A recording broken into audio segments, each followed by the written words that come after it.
Let me ask you something. If AI could tell you exactly which of your website visitors are ready to buy, what they care about, and when you're ready to reach them, would you still rely on the old-fashioned guesswork to help with your leads? Today, we're breaking down how AI is transforming lead generation for small businesses and how you can start using it right now.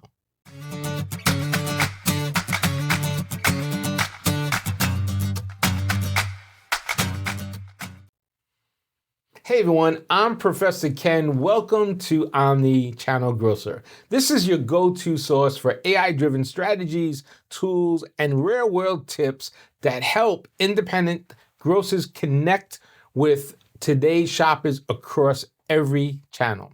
If you like this content, please subscribe. Stay ahead as we show independent grocers, small business owners, coaches, entrepreneurs, and everyone who's involved in the omni-channel networking how to use AI and strategies to help grow your business smarter, not harder.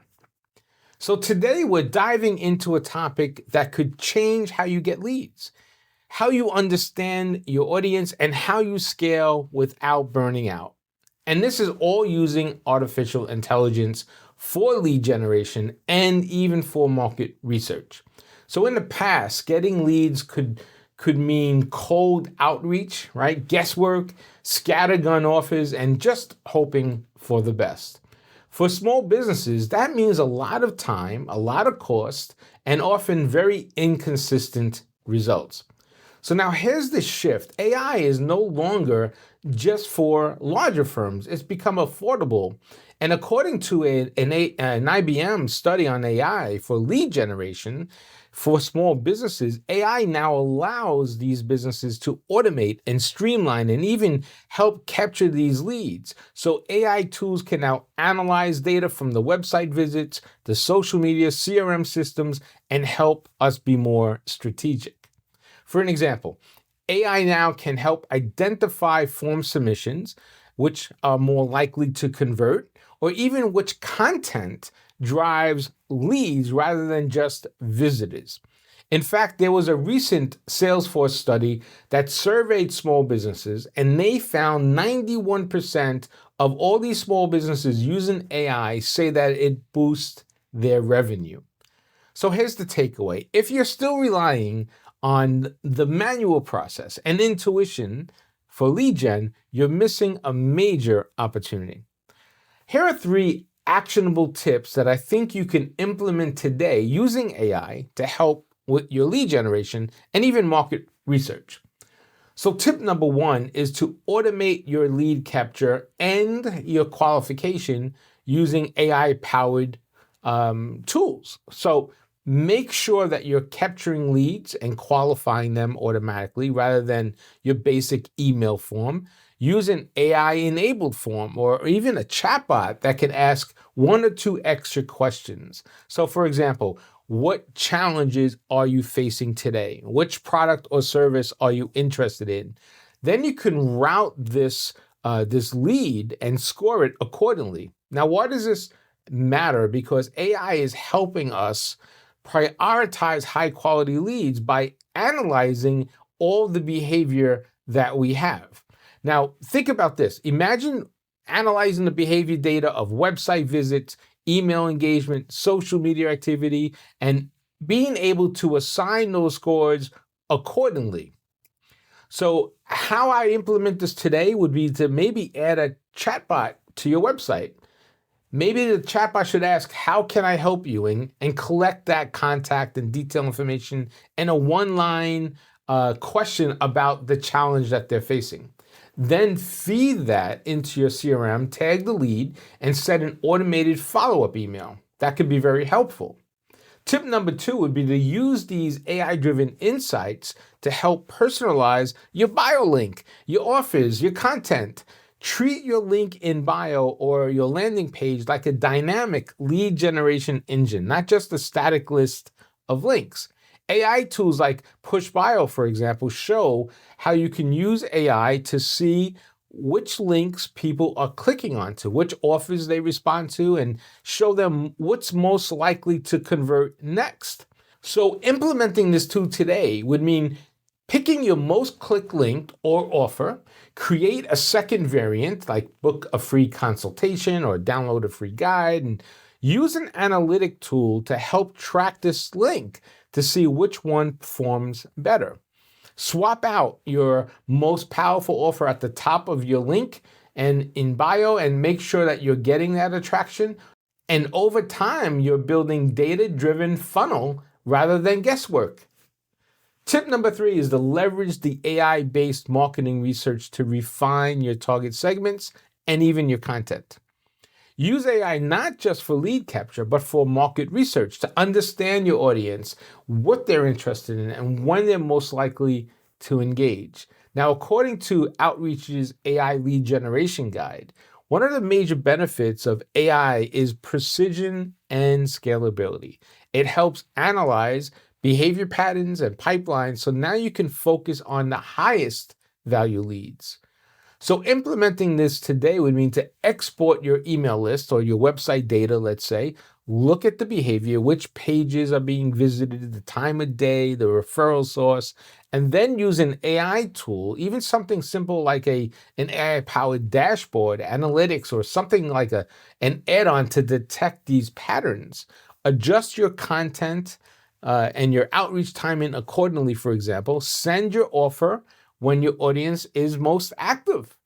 By doing this, you're moving from that spray and pray to target and convert approach, which is really valuable and time saving. So here's a quick word on some of the possible pitfalls that you could experience, because AI isn't a magic bullet. There are 3 common traps that small businesses fall into today with AI tools.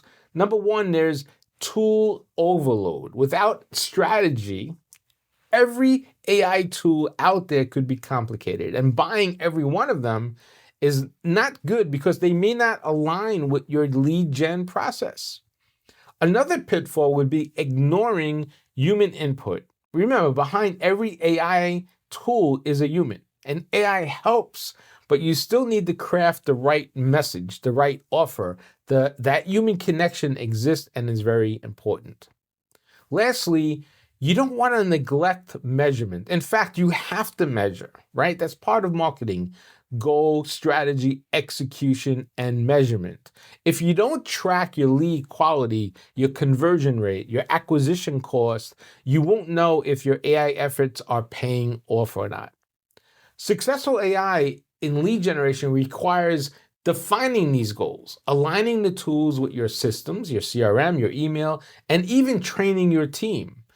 So the fix would be to start small. Maybe pick one workflow, the form to a tag lead to an automated email. Measure the outcomes. You want to check for lead quality, conversion, iterate it, and then scale, right? Now, let me introduce you to someone who's living this shift. I enjoyed meeting Alex of PushBio at a recent international business conference here in Florida. Alex leads PushBio because he saw that many creators, coaches, and small businesses had multiple links in their bio, multiple calls to action, but no way to know which one is actually working, where the clicks were coming from, or what the visitor's next best step should be. He's an expert in lead generation and written a couple books about it, in fact, and he used AI to help make this link in bio smarter, to track behavior, to personalize what the visitor sees, and to optimize for what generates leads. Here's our conversation. Hey everyone, this is Professor Ken with Omnichannel Grocer, and I'm here at the Broward Center Convention, and I'm actually at the FITCE show, which is an international cultural exhibit show. And I met Alex here, who's with PushBio, and Alex is an industry veteran. I'm going to say you use the word veteran, even though it's not that long, but who's a subject matter expert in lead gen and things technology. He has a great AI software that we want to talk about. But Alex, before we get into that, let's talk about AI in general. And what I try to do is approach it from a small business. Why, if I'm a small business, do I need to be involved with AI today? Absolutely. I mean, using AI today is like when email came about. If you were going to say, hey, I don't want to use email. I just want to stay on faxes and sending you letters. Like it's not just a tool, but it's a way of doing business. And you're going to be expected to adopt it in every area of your business, finance, customer service, marketing, sales, legal. I mean, I use it a lot when I'm looking at a proposal or an agreement, to review it before I send it to the attorney. It saves everybody a lot of time, right? Yeah, and I think it's an amazing tool because, and that's what it is. It's really a tool to help us get better. It's a utility almost, right? Like utility, right. And I know that we talk about the replacement. AI is going to replace everything. And I think about the internet back then, right? Because we both survived the internet. Here we are. They said the internet was going to replace jobs and people. Maybe it did, but actually it's retrained us. Retrained, yeah. And I think that's what the AI is doing for us now. So if I'm a small business and I'm thinking about this, what do you think the advantage is for me? Let's talk about lead generation, since you're an expert in that. Why do I need to be involved and use AI for my lead gen? How does that help me? Absolutely. I mean, every business needs leads, right? And I often don't think about leads just as a prospect, a customer. Sometimes I have clients that need leads that are for hiring people. So that's a type of lead. And vendors, anybody who's interested in my business is a lead because that can lead on to something else. So when I think about lead generation, it's not just business, right? Like that. But how are you going to use AI? Well, a multitude of ways. Number one, you have your own database, right? So you can optimize your list and use, like I use it with tables all the time on ChatGPT and Perplexity, where I go in and I will ask, I'll put in, let's say, 50 leads, just a company name, first name, okay? And person's first name. Yeah. And I'll say, go through LinkedIn, through their LinkedIn and find me the links. I also want you to find me the links to their website. And I add as many columns as I can because I need a lot of data. Yes. And that kind of market research can take hours. Right. Now, does it hallucinate on some of them? And I'll click on the link that goes nowhere? Yes, it does. But I'm always surprised at the number, like the amount of time that I save and the data that they found that I couldn't have found without them. So the accuracy is expected. I mean, you have to filter out, just like if you do anything. Even if you did, you still have to look for accuracy no matter what. When people talk about hallucination, let's talk about that for a second. Right. Human beings get it wrong all the time. That's right. I can tell you, I've worked with, like you, for people forever, and you give them a task with instructions, and inevitably they come back and a good number of it is wrong. They did it wrong. Well, they hallucinated. Or they're just human beings. So the bots, we need to get out of this, the bots hallucinate. No, the bots do the same thing people do. They get it wrong. It is your job to correct it, prompt it, and say, hey, look here, Mr. Chatbot. You got this wrong. I get mad with my bot all the time. And you have to train it, but you have to think of it. I always think of it as a tool, right? If you had a hammer, look, you can use, and a lot of people don't know what the little claw end is, right? To pull the nail, right? But you can use a hammer all kinds of different ways. If you don't properly hold the hammer and hit the nail on the head, your tool is not going to be used properly. So you need to make adjustments, and you have to learn how to use that. And I think that's the key. So I know you've written a couple books. Why don't you tell us about the book you've written about lead gen, and let's talk about that a bit too. Thank you. I appreciate it. Yeah, like the first one and the one that I'm most proud of during COVID I wrote was, If You Build It, Will They Come? Yeah. And I wrote that book because I had so many businesses that came to me with great ideas. Yeah. And they said, I've been trying to get visibility and I'm not making enough money, or maybe I've already gotten to $200,000-$300,000 in sales, but I can't grow more. And I've tried everything, right? I've tried ads, I've tried this. I said, well, listen, again, if you build it, will they come? No, you could have the best product out there, okay, or widget. And if the target audience, the intended target audience, the right audience doesn't see it, you're toast. Right, that's right. You're toast. So the book is about that, is, learning how to use a system, which, by the way, I have to say, early days in my marketing career, I was more throw spaghetti at the wall. Let's try 100 ideas. And then over time, I started to realize that the best marketers, Seth Godin and like all these guys, they had systems. And I started to adopt systems. So the things that made me successful here, whether it's email marketing, SEO, ads, I have to have a consistent, it's a recipe. And by the way, when it comes to recipe, I don't I always thought of it the same way. When I cook, I never follow recipes. I just cook from the heart. Right. Just but you can't do that in business because I have to be able to repeat things. So I built a system with the help of a lot of different people, and I put that in the book. So I tell people, like, you don't have to read the whole book today. You can feed my entire book into AI and say, take this system, summarize it, but take the system and build my strategy into that. That's a great But now idea. you gotta follow the plan, right? Like a blueprint. That's right. Because like if you're a builder, if you don't follow the blueprint, things will fall on your head. And I think also too, there's a lot of people are impatient, right? Yes. It's not something. Yes, you have all these great tools, and even if we followed your system exactly to the T, it's still a numbers game, but you still have to give it. You have to prime the well. If you're not priming the well, the water's never going to come out, and you have to really start enjoying it. So I think that's really valuable advice to maybe. It is, and you're right. That's such a great point. So early days in my lead gen business, 2010-ish, I worked a lot in the auto and in insurance space. Right. So insurance brokers, insurance agents, companies like Progressive, auto companies like Ford.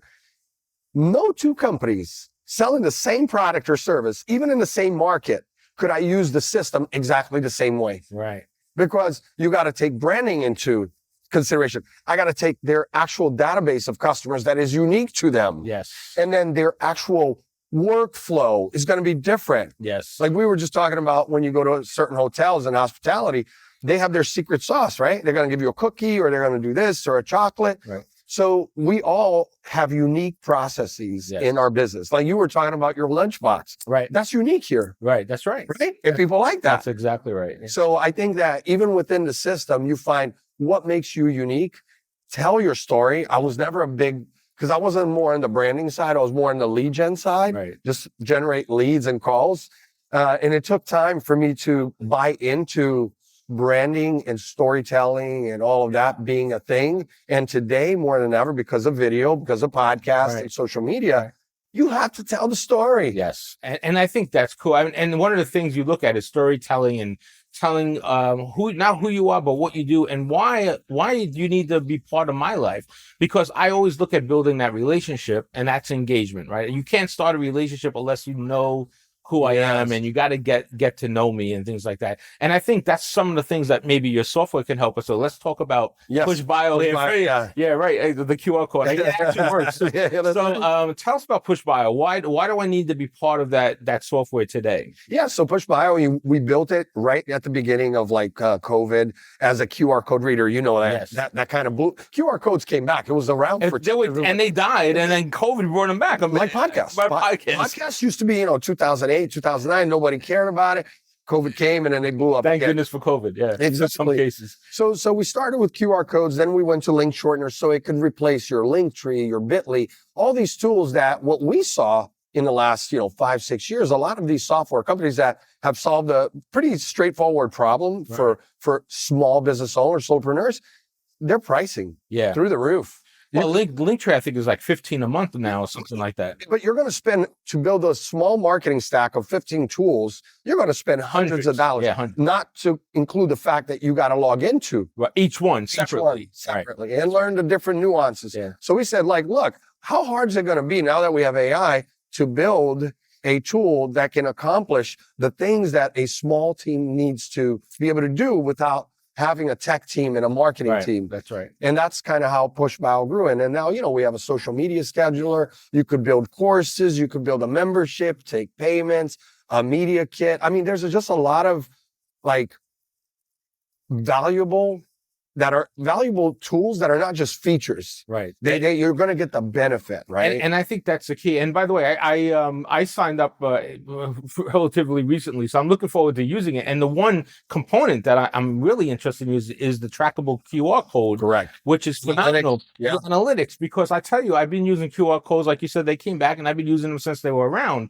But then in order for you to track them, you have to have a different type of a software and pay a higher subscription. I mean, that didn't really exist until like the last 5 years. But now if I have 5 QR codes at different shows, I can track that interaction, which is really important. The data, the analytics is what separates you from somebody else. Right. And that's really important because that data will drive us. So if I'm a small business, let's say I'm a real estate guy or I'm a service business of some sort. How do I use PushBio in my everyday business? Those are great examples, like consultants, anyone who has a team of people and they need to build a bio link page. We see those link in bios on the Instagram and stuff. So you need to basically take all of your content from the web. Let's say, here's your podcast, here's your videos, here's your website, here's your course, here's your book. I mean, we all have all kinds of things in different places. You bring it all into your bio link page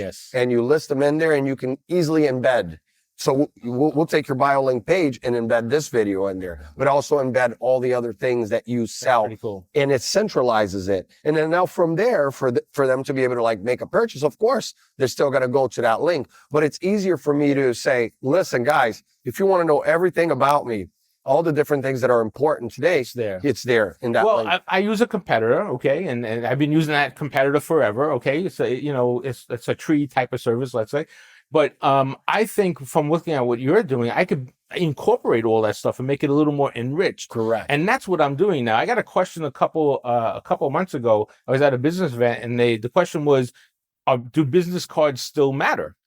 Right? To me, they do. I don't have to think about that. Yeah, and I've it's still a tangible thing that people want to touch and feel. So I make mine a little square once I make it fit. But then also there's the digital component, and what I try to do if I get an immediate lead, that digital lead, that digital information, I say, hey, just put this right into your phone, right, and then put me into your contacts, and then I do the same, and now I have them in my contact base, so I can just reach out to them immediately. So it makes it more efficient. It makes it more efficient, but you have a true hot lead that you've already qualified in your mind, and now you can take action. And you're right about that. So like, look, we were here yesterday at the show. And I think I probably had I'd say probably about 12 of the 50 or so cards that people came through, about 12 that I really good conversation. I put a little star next to it. Okay. And from those, I did the same. I scanned them, put them in there, and I'm already starting a text chain. And I mean, but guys, this is how you do lead generation. You can't just expect that everybody's just going to come to you. Right. You got to go after them and say, hey, we met at the conference. We talked about X, Y, and Z. Let's book a call for next week. That's right. And speaking of lead generation, because we're here at the show and people go to events, here's a piece of advice that I give anybody, regardless of what tool you're going to use. When you go to events, even like your local chamber events or BNIs, whatever you're going to do, have a plan pre, during, and post-event. Post-event is like the most important because you could do everything up until the event and the day of, and then after that, not go after. And the key word is nurture. I have a whole chapter on my book about nurturing leads. Ken, I got to tell you, that's probably the biggest issue that I see when I go to companies. Sometimes they don't need me for leads. Right. They've got leads coming in. They're just going, how come they're not converting? And then I go analyze and I'm like, you don't have a nurture plan. Right. You don't nurture them and say, oh, we call them for 5 days or 10 days. And that's understanding the sales cycle. How long does it take for the sales cycle to close? And So every product and every service is going to be different. And I tell you, I've done trade shows all my life now, going into decades. And I always find that's a weakness. People go to these trade shows and they might spend $10,000, $20,000, $30,000. They have a bucket of leads or, a basket of leads, the old fashioned way, cards. Right. And then they write their names down, but then that's it. They put it on an Excel sheet and that's all that happens. You're never going to grow your business like that if you're not following up with the leads. You can't.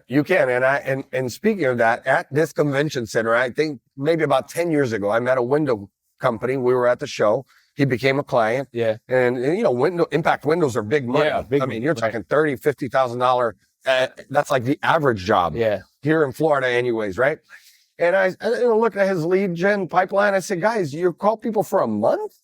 Are you kidding me? When people are making a decision that big, typically the sales cycle, and here was the problem, their sales teams did not understand that, the cycle. And I said, guys, the industry though, I'm not in your industry, but I went and pulled up at the association level, the stats, more than half of homeowners, when they start their journey into maybe I want windows, I'm going to start shopping, do a Google search, whatever. from that date till they actually make a purchase, more than half of them take more than 6 months. And I said, you're nurturing it for a month? Right. You got to keep it going. You got to stay relevant, and you don't have to do it with offer people to death. Right. You could make content and tips and FAQs. That's right. If you're building that relationship, it's all about, hey, how you doing? Yes. You remember me? Here's what I can do for you. By the way, I can solve your problem. Yeah. That type of thing, right? And that's PushBio is going to help with all that. So it's great that you're able to put something out there that small businesses could use. Let's talk about 26 is 9 weeks away, 8 weeks away. So yes. So I used to say, let's talk about what we look like 5 years from now, but things are happening so fast. Yeah, 1 year is 5 years. How do you think things are going to evolve in 26 now that AI is, okay, we all know what AI is. We know it's out there. More people are starting to adapt it and use it, but how is AI going to evolve, and why does a small business need to start doing that today? Yeah, so I'll start with the most obvious one, your workforce. Yeah. So whether you're the employee looking for a job or you have a job currently, right. Don't wait for your employer to tell you to go train on Perplexity, Gemini, Claude, ChatGPT, everything under the sun, right? So pick 5, 6 of the main large language models, install it on your phone, use it every day for anything that you're going to do. Look for a doctor, use it. Right. Use it for your projects, your travel vacation, your recipes. Use it for images. I mean, for videos. So use it every day. When I mean every day, I mean every day, 7 days a week. Yes. And then start to transfer that into the professional environment, because what employers are going to find soon, and I think 2026 will be a year where employers ask a very simple question, which is, how do you use AI in your job? Right. And then you go, I don't. That's like saying, right. That's like saying, I don't pick up the, right. And so the phone came around, like you said, I guess 1 year 15 of iPhone, plus or minus. Correct. And it took us a little bit to understand it, but now there's more more phones on the planet. Could you imagine hiring someone now who I don't have a phone? I don't have a phone. I don't use it. I'm anti-smartphones. You would say, I'm sorry, I can't give you a job. That's exactly right. So AI is that. And so that's very valuable advice. And if you're the employer, it's that. And if you're the employer, you're going to find very quickly, we talked briefly about competition. Yeah. You're going to find that at the association level of industries and manufacturers and whatnot, the thought leaders, you're not going to find one Fortune 500 company or medium-sized businesses who are not using a whole host of tools. And if you're a small business and you're saying, I'm not going to use it, right? No one can replace what I do. I'm sorry.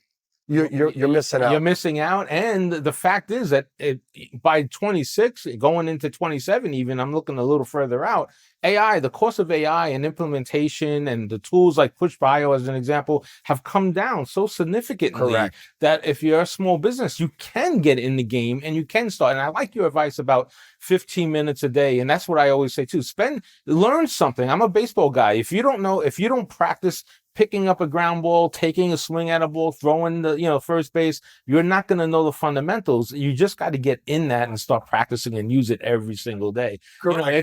I find that it's a great tool to learn. When I'm driving long distances, especially, I'll just put on the actual speech to text and have the conversation, and I'll ask topics, not just sports, just whatever else.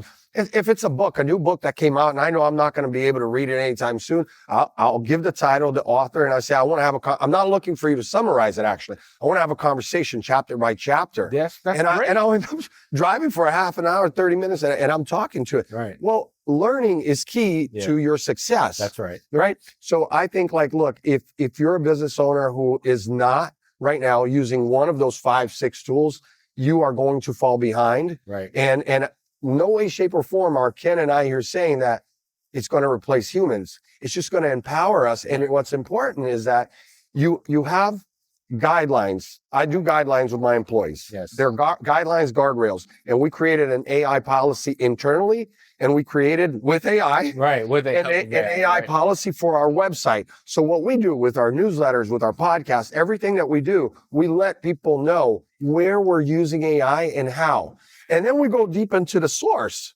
because I can tell you, I have found, just like with humans, mistakes. Yeah. But because we have human in the loop, nothing goes out the door. That's right.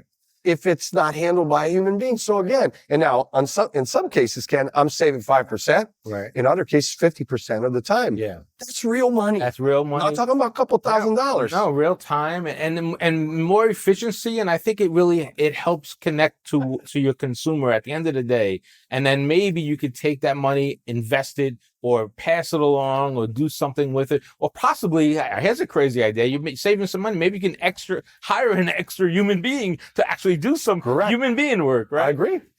It's a fascinating world, and I'm glad to be alive. Well, I really appreciate our conversation. It's so good to meet you. Absolutely, man. Of course, thank you so had much. A great time, and I hope they get take some of our advice here. It doesn't have to be all of them, but just some of them, and put it into work. Like, it's like exercise, right? Do it every day for about 15 days. You'll get used to it. And believe me, you will never go back to not using it. Yeah, we're not going back. And that's a good point. AI is here to stay. It's going to change the future. So we need to get in the game. So that's all I have for you today. I'll see you out there. This is Professor Ken. So long.